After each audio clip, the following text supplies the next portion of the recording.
हरिओम तत्सत। आप सबको मेरा नमस्कार। अभी मेरा वही प्रसंग चल रहा है। यह है देवहूति माता और कपिल भगवान का आखिरी संवाद है। इसमें सारा ज्ञान होने के बाद माता देवहूति को मोक्ष मिल जाता है। उसके बारे में थोड़ा सा प्रसंग है, वो आपको मैं सुनाई देता हूँ। सबसे पहले तो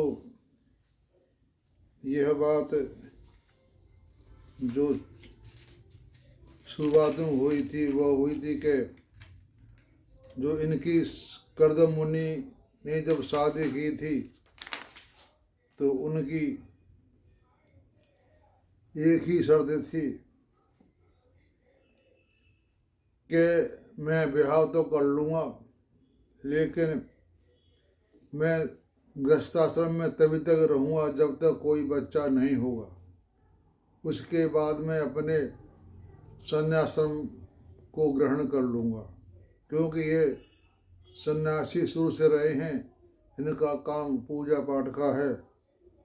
तो इन्होंने जब शादी इनकी हो गई तो इन्होंने दोबारा दोनों ने देवहूति माता और कर्दम मुनि ने तपस्या की। तपस्या में भगवान प्रसन्न हो गए तो उन्होंने इनसे कहा कि मैं तुम पर प्रसन्न हूँ, दोनों पर, बोलो तुम्हें क्या चाहिए। तो इन दोनों ने कहा कि मुझे भगवान आपके समान पुत्र चाहिए।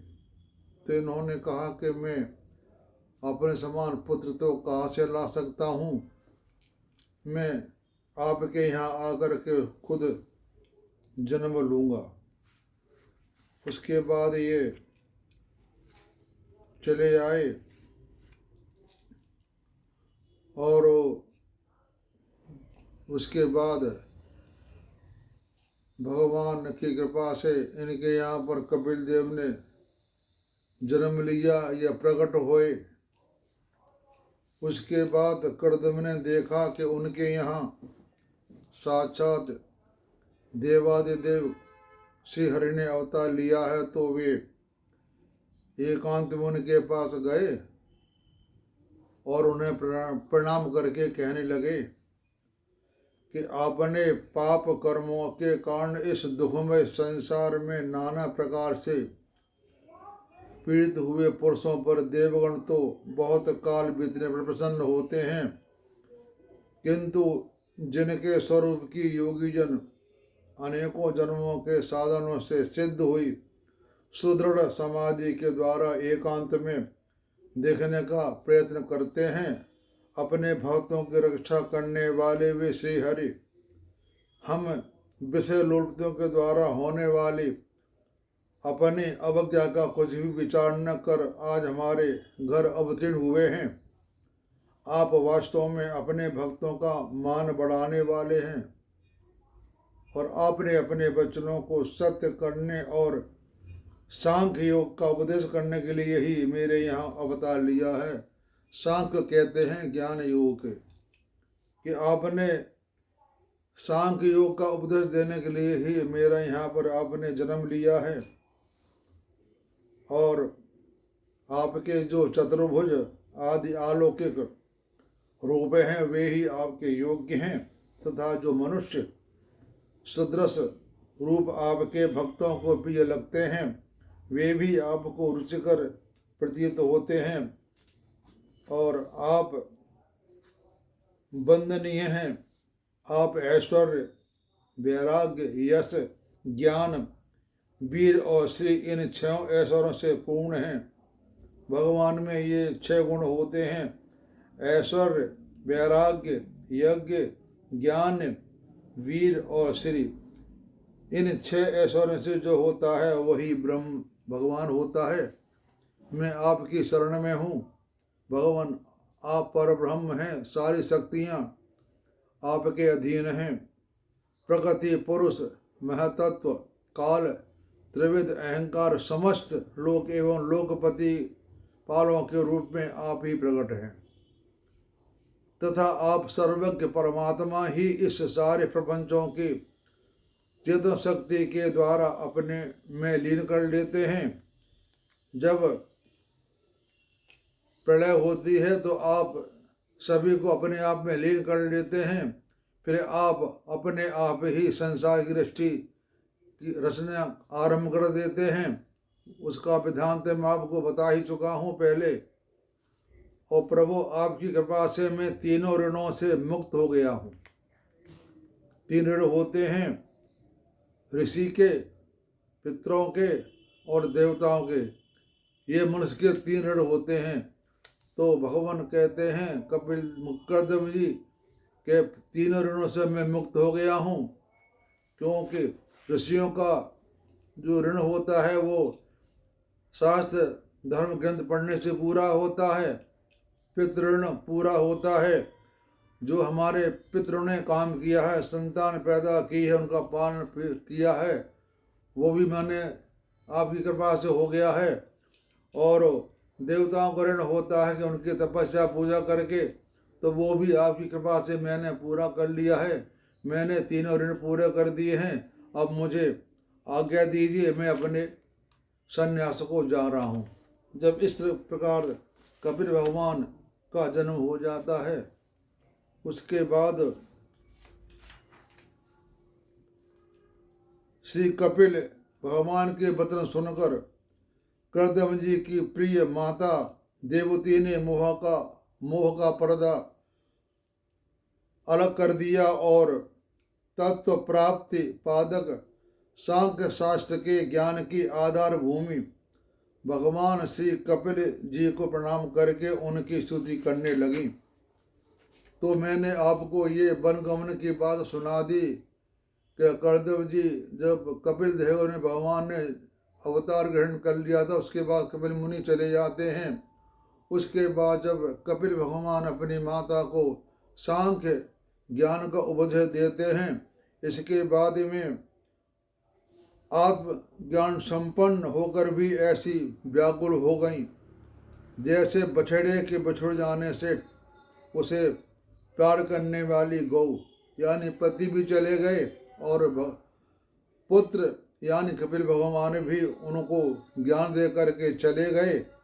तो अपने पुत्र कपिल देव भगवान श्री हरि का है चिंतन करते करते वो कुछ दिनों में ऐश्वर्य संपन्न घरों से उपरत हो गई। फिर वे कपिल देव जी के भगवान के जिस ध्यान करने योग्य प्रसन्नवद नार बिंद युक्त स्वरूप का वर्णन किया था, उसके एक एक अवयव का तथा उस समग्र रूप का भी चिंतन करते हुए ध्यान में तत्पर हो गई और भगवत भक्ति के प्रभाव प्रबल वैराग्य और यथोचित कर्मानुष्ठान से उत्पन्न हुए ब्रह्म साक्षात्कार करने वाले ज्ञान द्वारा चित्त शुद्ध हो जाने पर वे सर्व व्यापक आत्मा के ध्यान में मगन हो गई, जो अपने स्वरूप के प्रकाश से माया जनित आवरण को दूर कर देता है। इस प्रकार जीव अधिष्ठान भूत पर ब्रह्म श्री भगवान में ही बुद्धि की स्थिति हो जाने से उनका जीव भाव निवृत्त हो गया और समस्त कलोषों से मुक्त होकर परमानंद में निमग्न हो गई। अब निरंतर समाधिस्थ रहने के कारण उनकी विषयों के सत्यवन की भ्रांति मिट गई। माँ सारी मोह माया का से पार हो गई, उनसे परे हो गई। उन्हें अपने शरीर की भी सुध न रही। जैसे जागे हुए पुरुष को अपने स्वप्न में देखे हुए शरीर को नहीं रहती, उनके शरीर का पोषण भी दूसरों के द्वारा ही होता था, किंतु किसी प्रकार का मानसिक कलेश न होने के कारण वह दुर्बल नहीं हुआ। उसका तेज और भी निखर गया और वह मैल के कारण धूम युक्त अग्नि के समान सुशोभित होने लगा।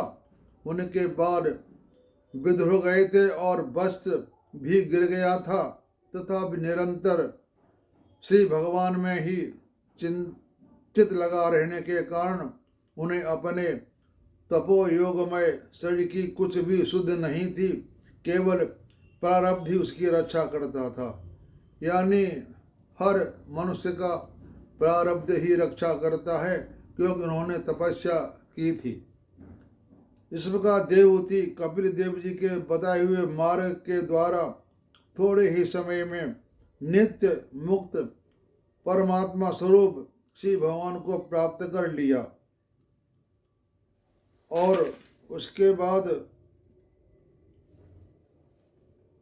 भगवान कपिल देव को प्राप्त करके उनकी स्तुति करने लगी। और तो कपिल देव ने कहा कि माता जी, मैंने तुम्हें जो यह सुगम मार्ग बताया है, इसका अवलंबन करने से तुम शीघ्र ही परम पद प्राप्त कर लोगी। तुम मेरे इस मत में विश्वास करो। ब्रह्मवादी लोगों ने इसका सेवन किया है।